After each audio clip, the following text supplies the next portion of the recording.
de Chine destinée à cette province viennent d'arriver aux entrepôts de la CENI.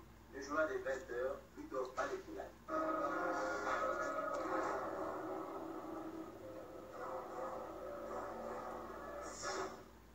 Mesdames et messieurs, bonsoir. Merci de votre fidélité à cette édition du téléjournal sur la télévision nationale congolaise.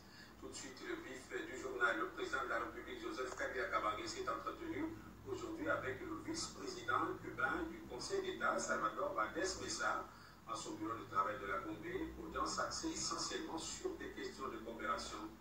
En fait, le roi Jacques Mukele Makai. La République démocratique du Congo et Cuba renforcent davantage la coopération dans divers domaines.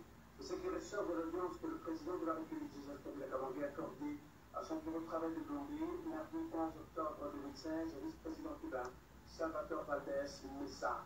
Rencontre d'une heure qui s'est déroulée à quelques heures de son retour à Cuba. C'était en présence du ministre des Affaires étrangères, de la coopération internationale de Motibandato Anglo, du directeur de cabinet du président de la République de Guinée et du conseiller principal du chef de l'État pour les politiques Mbaye et de la délégation cubaine. Ha sido un encuentro muy fructífero. Ça a été un très bon rencontre productif et nous avons abordé des sujets d'intérêt commun pour les deux pays. En général, on a aussi abordé des sujets de la politique internationale et multilatérale. Au plan bilatéral, nous avons discuté sur des sujets d'intérêt pour les deux pays, tenant compte de la possibilité dans la situation actuelle d'augmenter la coopération dans les secteurs comme la santé, l'éducation, la culture, et aussi avec la possibilité de continuer d'avancer dans cette direction pour l'avenir, tenant compte de la situation historique particulière de chaque pays. J'ai aussi exprimé notre remerciement et notre reconnaissance à la République démocratique du Congo pour le soutien et l'appui qu'elle a donné à Cuba dans la lutte contre le virus.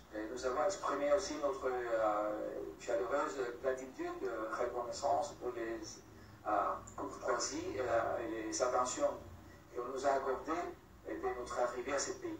On a aussi remarqué les rencontres fraternelles qu'on a eues avec le président du Sénat et aussi le président de l'Assemblée nationale et même avec le président de la République. Finalement, je transmis le message de salutation et félicitations de la direction du gouvernement de Cuba, le Parlement et le peuple cubain, au gouvernement et au peuple congolais. Nous sommes arrivés hier à l'après-midi et notre première activité, c'était de visiter le monument de Laurent Désiré Kabila pour rendre nos hommages.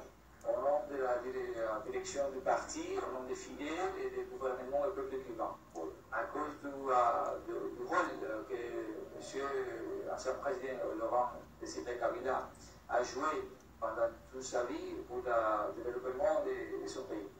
Kabila est vraiment très proche et très présent avec nous. Il était un extraordinaire ami de Cuba. Et Cuba n'oublie jamais ses amis.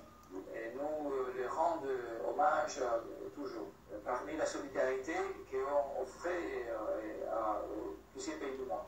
Fidèle, il est bien. On a célébré sa fête d'anniversaire 90 le passé 13 août. Et nous sommes très fiers que Fidèle nous appartient, mais il aussi appartient à l'humanité. Il continue à contribuer à l'humanité. Merci beaucoup.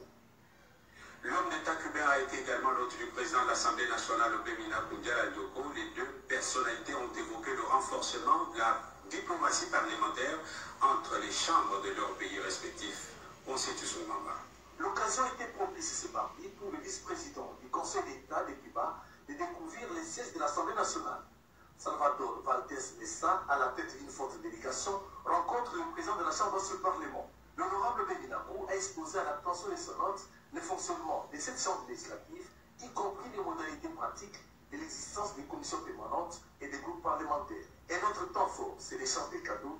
D'un côté, le speaker de la Chambre du Parlement et de l'autre, l'homme d'État cubain, qui a transmis à l'honorable Beninamo l'invitation de son homologue cubain à se rendre le moment venu à Havane dans le cadre du renforcement de la diplomatie parlementaire. La veille, une soirée a été organisée à son honneur en présence des personnalités diverses, parmi elles le président du Sénat, l'honorable Léon Kimodoni.